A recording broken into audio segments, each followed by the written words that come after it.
Bon, ça fait très longtemps que j'ai pas mis de vidéo sur YouTube, puisque pour ceux qui se rappellent, j'étais en train de finir cette 205 Turbo, et là j'ai 6 mois de retard. La raison principale, ça va vous sembler un petit peu con, mais en fait j'ai perdu les clés. Donc, première étape, je vais démonter le cache qu'il y a là-dessous pour accéder au vis du Neumann. Donc le Neumann, c'est le contacteur à clé qui est ici. Ok, donc maintenant c'est bon, le cache est retiré. Ce qu'il faut faire maintenant, c'est desserrer les vis donc, qui tiennent la colonne de direction. Il y en a une ici, une là. Voilà, bon bah là on peut voir que la colonne est déjà bien plus libre. Maintenant ce que je vais faire, c'est enlever ce cache ici. Bon, j'ai pas envie de vous montrer trop de détails non plus, après je vais avoir des problèmes. Donc là, maintenant il est sorti, donc là la direction maintenant est plus bloquée. Donc là, j'avais simplement remis 2 vis pour pouvoir taper tranquillement. Et là, c'est très simple. Donc ici, je vais venir couper. Bien sûr, je ne vais pas vous dire quel fil il faut brancher. Allez. Bon là, si vous êtes vraiment en train de voler une voiture, volez pas une voiture convertie à l'éthanol parce que vous allez galérer à démarrer. Ah bah voilà, en fait j'avais pas mis un contact. Je vais cacher ces fils, je vais mettre un bouton poussoir à la place. On est à la campagne ici, ça craint rien. Tout le monde se connaît, si la voiture elle roule à 50 km à la ronde, je serai au courant. On reprend la prépa turbo qui va être terminée dans cet épisode, c'est parti. Pour vous rappeler, donc j'avais installé un turbo ici même. Donc turbo de récup acheté sur le Bon Coin. J'avais fait un système donc de réservoir tampon, donc qui est juste là, avec un flotteur de carburateur. Donc ça c'est la partie du carbu qu'on voit que j'ai découpé pour stocker de l'essence avec la pompe primaire et ensuite augmenter la pression avec une pompe secondaire électrique et un régulateur, donc 1 pour 1, qui va augmenter la pression d'essence en fonction de la pression de turbo pour faire fonctionner en fait le carbu avec le turbo, sinon ça ne marche pas. Là ce que je suis en train de faire, c'est retomber un bout de la façade parce que j'ai un problème de fuite d'huile. Donc il y a toujours une petite fuite d'huile là quelque part qui traîne. Donc ce que je vais faire, c'est repasser le circuit d'arrivée d'huile là jusqu'au turbo en souple. Première étape, là j'ai un flexible, ça va être de faire un raccord donc entre ce flexible et l'arrivée d'huile du turbo. Sauf que mon arrivée d'huile, elle ressemble à ça. Et il faut que je vienne visser ça ici. Pour le taraudage de ce côté, c'est du 1/8 NPT, donc il faut percer à 8,5 et diamètre extérieur du filetage, on est à plus de 10. Et là, on a 11 mm au diamètre. Ça va laisser 0,5 de matière au rayon, ce qui fait vraiment très peu, voire quasiment rien. Donc ça va pas tenir. Là, j'ai pas besoin que ce soit dévissable ici, puisque j'ai déjà un pas de vis de ce côté-là. Donc là, le pas de vis ne servira à rien. Donc je vais plutôt le réduire au tour à métaux légèrement.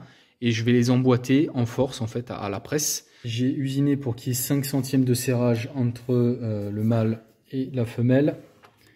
Tac, et là je vais venir les rentrer directement à la contrepointe, donc en force, au lieu de les mettre à la presse pour pas que ça abîme en fait le filetage, pas que ça appuie sur le cône là-bas. Là je vais me prendre sur l'hexagone. Tac, et là ça va rentrer. Voilà. Tac, voilà, là je suis embuté. Donc avec un montage comme ça, pas besoin de joint, pas besoin de rien du tout. Et c'est parfaitement étanche. Bon bah c'est bon de ce côté. Et ben maintenant de l'autre côté, il faut que j'aille jusqu'à ce raccord là. Et que je trouve un système pour le raccorder sur mon flexible. Il faut que j'arrive à brancher tout ça. Donc j'ai envie de récupérer cette pièce là que j'avais faite. Donc je vais enlever les brasures, récupérer ce bout là. Garder la vis banjo qui va venir hop rentrer dans le raccord et puis plaquer cette pièce là contre le joint. Et là ça me fera une sorte de T pour sortir avec le capteur de pression d'huile d'un côté et d'un autre côté une sortie pour la pression d'huile. Donc là je vais venir recouper la gaine puisque déjà elle est trop longue et en fait c'est une gaine à l'intérieur, donc je peux venir la recouper, je la sertirai et comme ça fera la longueur pile poil, ce sera propre. Et ça m'évitera aussi d'acheter un raccord spécial parce que là j'ai pas le raccord avec ce filetage.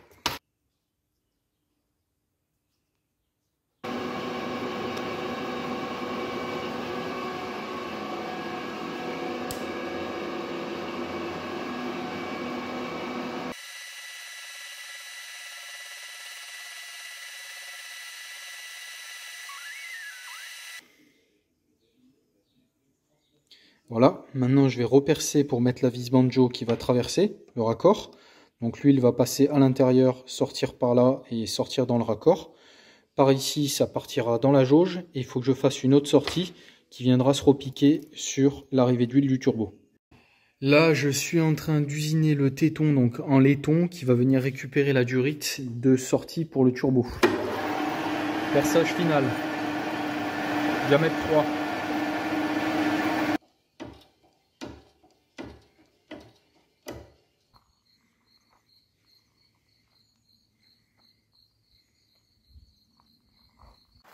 Installation terminée, je vous montre à quoi ça ressemble. Donc maintenant par le dessus c'est comme ça et dessous voilà c'est comme ça. Donc là je pouvais vraiment pas faire plus compact, ça va pas trop mal, je pense que ça ira beaucoup mieux, en tout cas ce sera plus fiable. Je vais démarrer le moteur et on va voir si ça fuit ou pas.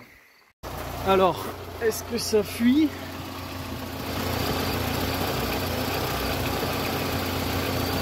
Ça a pas l'air. Premier problème résolu, on passe à la suite. Bon, bah j'étais en train de regarder comment j'allais fixer un bouton poussoir pour le démarreur là, avec un nouveau contacteur. Et est-ce que vous n'êtes pas d'accord que l'essuie-glace arrière, c'est le truc le plus inutile qui existe au monde? Donc ça, je vais le transformer en contact. Et là, c'est un va-et-vient comme ça automatique. Ça va être le démarreur. Donc là, voiture arrêtée, contact, démarreur. Premier essai, j'ai commencé par câbler le contact là avec un relais. Je ne sais pas encore si je vais en mettre un sur le démarreur. Parce que le démarreur, ça part déjà sur un relais, le solénoïde. Donc je vais voir le courant qui passe par le fil et on va voir si ça peut passer par le commodo. Là, je veux déjà faire un essai. Théoriquement, on va le mettre sur off. Ça, c'est la masse. Donc je vais le foutre là-dedans en attendant. Là, si je tourne, ça le met. Théoriquement, si je tourne là, ça met le contact. Yes. Voilà. Impeccable. Là, j'ai branché le fil pour le démarreur direct depuis le commodo.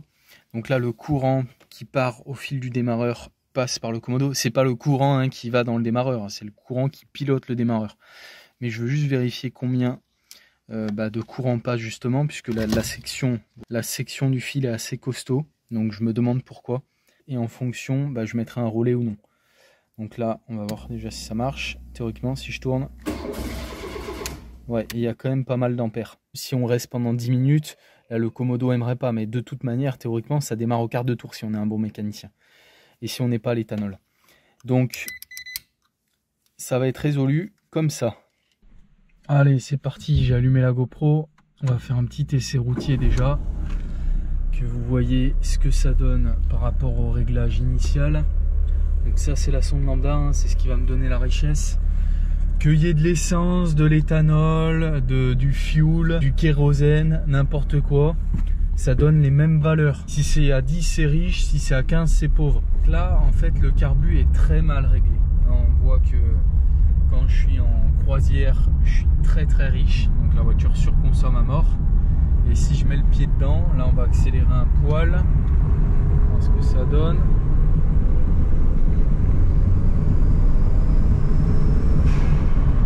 Ça marche bien, j'avais oublié qu'elle marchait aussi bien. Alors j'étais à 14 mais j'ai monté là je suis monté à 200-300 grammes de pression max. On va faire une autre accélération. Si je mets pied dedans, vous allez voir comme elle va être pauvre. Tac, là je vais mettre pied dedans. Parti pied dedans. Voilà, elle cale quasiment. 20, 16, 14. Voilà, c'est très pauvre. Donc là c'est 100% éthanol. Donc très riche quand je suis en croisière. Et là je mets pied dedans, elle cale. 19, 15, 15, voilà. 15, 16, alors que là j'étais que à 500 grammes de pression de turbo. Donc c'est pauvre quoi. Là, je vais faire une petite accélération en 2.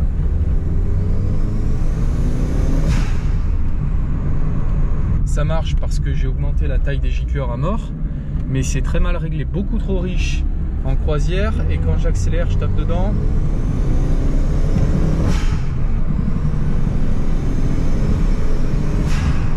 Trop pauvre.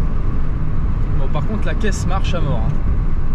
mais les réglages, c'est pas ça. On retourne à l'atelier, vidange du réservoir, je vais vous expliquer, et puis démontage du carbu.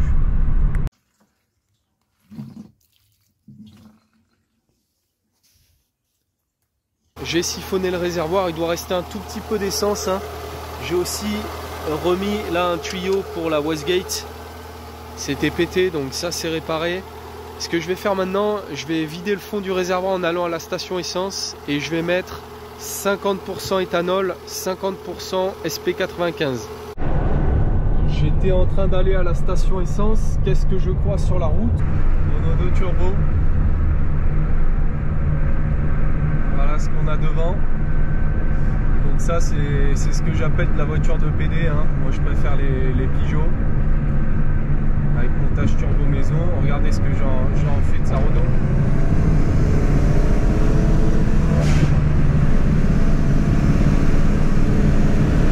Voilà. Bon, maintenant que j'ai fait le plein moitié éthanol, moitié essence, je vais démonter le haut de la cuve du carburateur pour accéder au gicleur. Voilà, et après je vous montre. Voilà, donc je suis en train d'arriver au carburateur. Ça c'est la petite pièce que j'avais faite maison. Maintenant je fais juste des bourrelets comme ça en soudure pour pas que les manchons démanchonnent justement avec la pression de turbo. Ça suffit. Si le collier il est après les bourrelets, ça tient très très bien. Sur celle-ci il n'y aura pas 3 barres de pression, hein, donc ça suffit largement. Donc là le but c'est de venir enlever ça comme ça. Donc je viens retirer le joint qui est d'époque aussi, hein, il n'y a pas de souci. Et là on se retrouve avec un magnifique gicleur à ce niveau là. Donc ça c'est le gicleur principal sur ces carburateurs, c'est très très simple, hein, c'est le carbu d'origine. Donc c'est un Solex, il y a un gicleur principal à ce niveau là au fond et un gicleur de ralenti à ce niveau là. Donc là je vais les démonter tous les deux. J'ai démonté mon gicleur de ralenti, donc qui est d'origine un gicleur de 43 et le gicleur principal 132. Et on va aller voir directement dans la réserve si normalement j'ai le même qui doit traîner là-haut, voilà. Ça, voilà, ça doit être le même carbu. Donc ça, c'est exactement le même carburateur, hein, qui a monté sur la voiture. Mais moi, j'ai déjà repercé ces gicleurs en très très gros, vu que je roulais 100% à l'éthanol. Là, on va repartir sur les gicleurs d'origine et on va les agrandir un petit peu. Donc, j'ai récupéré les deux gicleurs. Le gicleur de ralenti, c'est un 43, je vais le repercer à 50. Ensuite, je ferai un réglage de richesse au ralenti. La vis de richesse que vous avez sur les carburateurs, alors ici, elle est où? Elle est là. Donc ça, c'est une vis de richesse. Ça gère la richesse que pour le ralenti. Ça a très peu d'incidence pour l'accélération et ensuite, ça n'a plus aucune incidence une fois que le moteur est en charge, papillon ouvert. Donc ça, c'est la richesse pour le ralenti. Et pour le gicleur principal, c'est un 132, je vais le repercer à 150. Alors, pour repercer des gicleurs, il vous faut un kit comme ça de forêt de précision. Donc j'ai rien à vous vendre, hein, donc vous irez trouver vous-même ça sur internet si vous êtes intéressé. Et donc c'est des forêts qui sont tout petits. Donc ça c'est impossible à prendre dans un mandrin, c'est trop petit. Donc celui-ci c'est un forêt de 55. Donc là on est à moins d'1 mm, hein, c'est 5 dixièmes et demi. Ce qu'il faut faire c'est mettre le forêt, moi je mets le forêt dans l'étau, hein, faire un petit peu attention. Monter le gicleur sur une perceuse et puis y aller voilà, en inversant. Hein. C'est le gicleur qui est monté sur la perceuse et le forêt qui est fixe. Donc, je filme un petit peu à la zob, hein, je suis désolé. Donc, je mets le gicleur de ralenti dans ma perceuse, qui n'est pas une perceuse Milwaukee, parce que j'ai une âme. Le forêt dans l'étau, je vais venir y aller tranquillement comme ça. Voilà, je vous montre. Donc, je ne sais pas si vous voyez le forêt, hein, c'est tout petit. Et là, je vais y aller vraiment tranquillement, faire gaffe, parce que c'est très très fragile. Voilà. C'est pas plus compliqué que ça. Alors, pour le gicleur principal, je pensais venir percer ça à 150, mais j'ai pas, hein, j'ai que 145 ou 155. Donc je vais commencer par 145, hein, vu que quand même j'ai moitié essence. Mais je vais quand même vérifier, parce que vu le prix de ces forêts-là, je pense pas qu'il soit exact. Ouais, et écoutez, pas mal, hein, je suis à 144 pour 145 annoncés, donc c'est pas mal.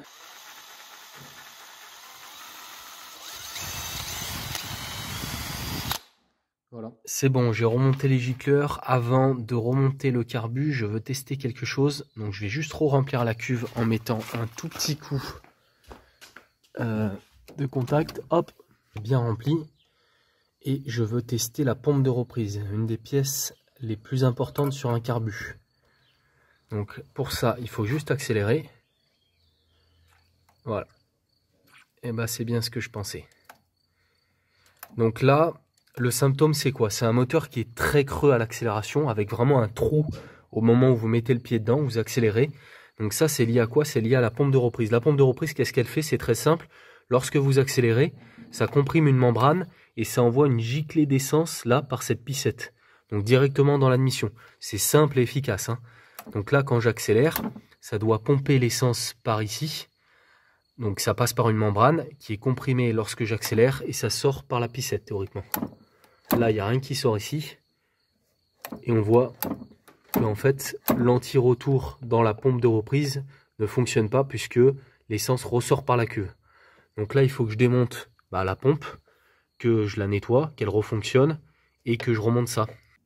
Alors, tant que j'y suis, je vais venir faire une modification puisque je vois que la pissette elle est calibrée. Donc là, elle est marquée à 40. Et je vais la reprendre à 45 ou 50. Donc je vais venir la repercer ici. Ça va faire plus de débit à l'accélération et ce sera pas plus mal, je pense. Normalement, là, on est pas mal normalement. Voilà. Donc là, on voit que ça y va. Niveau débit. Donc ça c'est super important pour l'accélération. C'est parti, 150 gicleurs principal, reprise à 50 et ralenti à 45 il me semble. Par contre ce qui est super important c'est que là il faut noter puisque après vous allez oublier. C'est bien de le foutre dans la boîte à gants.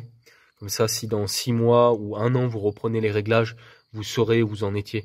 Parce que là j'ai pas de quoi regraver les gicleurs quoi. Donc je remonte et on fait les premiers essais sur la route. Bon, là ça fait 5 minutes que je roule, hein, donc le moteur a eu un petit peu le temps de chauffer. Je vous montre ce que ça donne niveau réglage. Déjà à l'accélération, il n'y a plus aucun creux. Ça c'est totalement résolu, donc ça c'était la pompe de reprise. Hein. Donc maintenant au niveau de la richesse de la lambda. Donc là je vais accélérer un petit peu en troisième. Vous voyez ? Quatrième, on est à 18, donc là c'est extrêmement pauvre. Je vais mettre un petit peu de starter, on va voir ce que ça donne déjà pour corriger un poil le tir. Voilà, là j'ai mis du starter, je refais un petit tir en 3, donc j'étais à 18. Hein. Parti.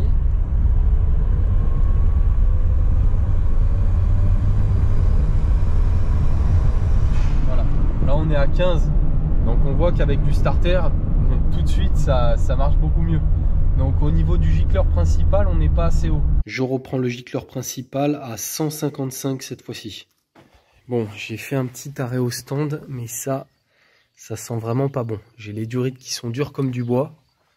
On va voir.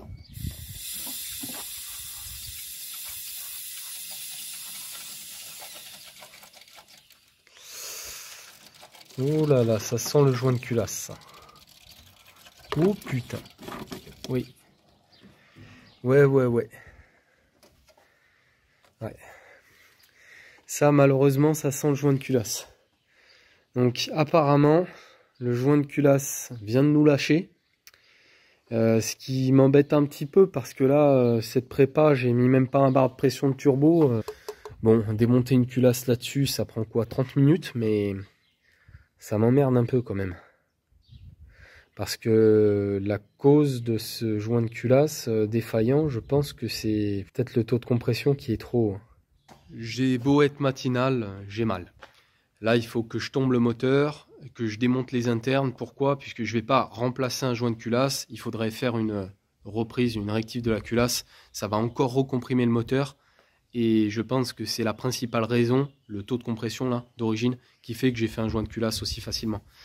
Puisque le joint n'était pas vieux. Hein. Donc ce que je vais faire, c'est faire baisser le rapport volumétrique de ce moteur en reprenant les pistons soit au tour à métaux, soit à la fraiseuse. Hein. J'ai déjà fait les deux techniques. Donc il faut tomber tous les internes. Et puis rectif de culasse à la fraiseuse pour repartir sur un moteur qui va être fiable et vraiment là préparé pour le turbo.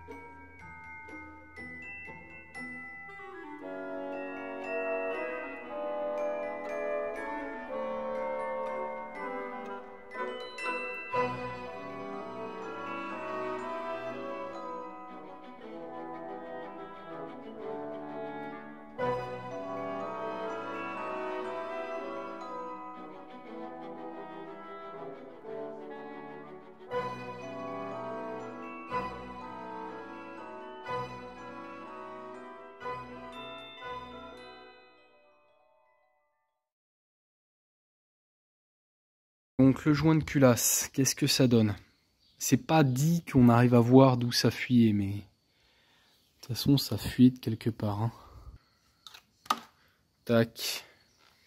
Donc ça, là-bas. Les chemises. Bon bah le moteur a plus de 200 000 quand même. Hein. Mais vraiment le bloc a l'air super, a l'air en super état. Hein. C'était à mon ancien patron, mais c'était à sa femme et elle avançait pas sur la route. Donc non, c'est pour ça que d'ailleurs les pistons ils montaient jamais jusqu'en haut. On voit vraiment la trace, hein, parce qu'elle allait pas vite. Donc je vais quand même disposer une protection parce que là le bloc va rester ouvert et on est quasiment dehors. Donc pour pas que la poussière puisse rentrer et qu'elle attaque le moteur, hein, que ça le détruise. Donc je vais mettre une protection. Donc on se retrouve directement ici devant la fraiseuse. Là j'ai monté un bout d'aluminium. Pourquoi? Eh bien tout simplement pour tester l'angle de dépouille de la machine. Puisque qu'est-ce qui se passe là quand on vient usiner avec un outil comme ça? Si l'outil est parfaitement à plat, donc la tête est parfaitement à plat par rapport à la table, eh bien l'outil va venir prendre de la matière d'un côté et quand il va repasser de l'autre côté, il y a toujours un tout petit peu de flexion d'outil, c'est-à-dire que là, si j'appuie avec mon doigt ici sur l'outil, on ne le voit pas, ça doit être ultra costaud, mais ça bouge. J'avais un usineur qui me disait toujours quand une mouche se pose sur un pont, le pont fléchit. Mais c'est vrai, en fait, si on était capable de le mesurer, on verrait qu'il y a un mouvement. Donc c'est pareil avec un outil. Donc quand en fait l'outil va prendre de la matière d'un côté, même s'il a enlevé la matière et qu'on n'a pas bougé la hauteur, quand il va repasser de l'autre côté, vu qu'il avait un tout petit peu fléchi, peut-être de quelques microns, eh ben, il va faire une rayure. Et ça, sur une culasse, ben, on veut l'éviter. Donc pour ça, on vient mettre ce qu'on appelle un angle de dépouille. Donc la tête de la fraiseuse, je viens très très légèrement l'incliner comme ça, pour que l'outil en fait prenne d'un côté et de l'autre côté se relève et ne talonne pas. Vu que là sur la culasse, je veux vraiment enlever le minimum possible, pour pas trop comprimer le moteur. Déjà je vais devoir démonter le reste du moteur pour décomprimer. Je vais faire mes essais sur un bout d'aluminium comme ça et on va voir si ça talonne ou pas.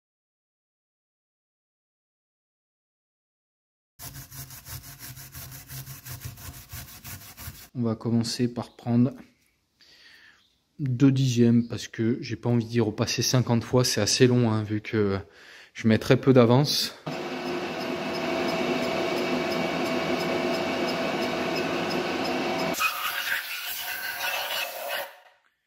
Voilà, donc là c'est terminé. Je vous montre à quoi ça ressemble.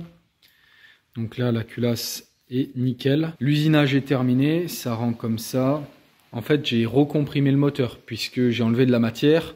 Donc il y a moins de volume mort dans les cylindres, donc il y a plus de taux de compression. Donc maintenant on va aller s'attaquer au bas moteur. Je vais aller démonter la boîte, sortir les pistons et je vous montre ce que je vais faire.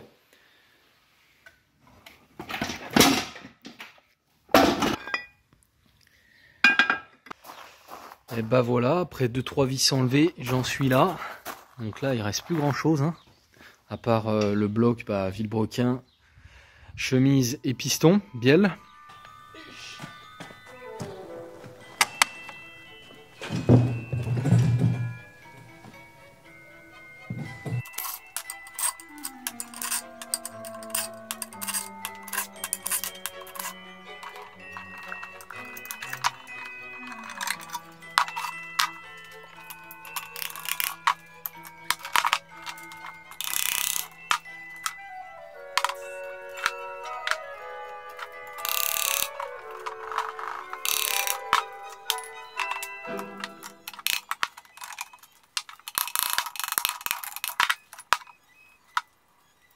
Eh bien écoutez, on va se laisser ici pour cette vidéo. Je vais vous en faire une prochaine avec la prépa complète de ce bas moteur. Je vais me faire un petit peu plaisir. Donc reprise des pistons, peut-être des bielles, sûrement des chemises aussi. Donc tout maison bien sûr sans acheter des pièces.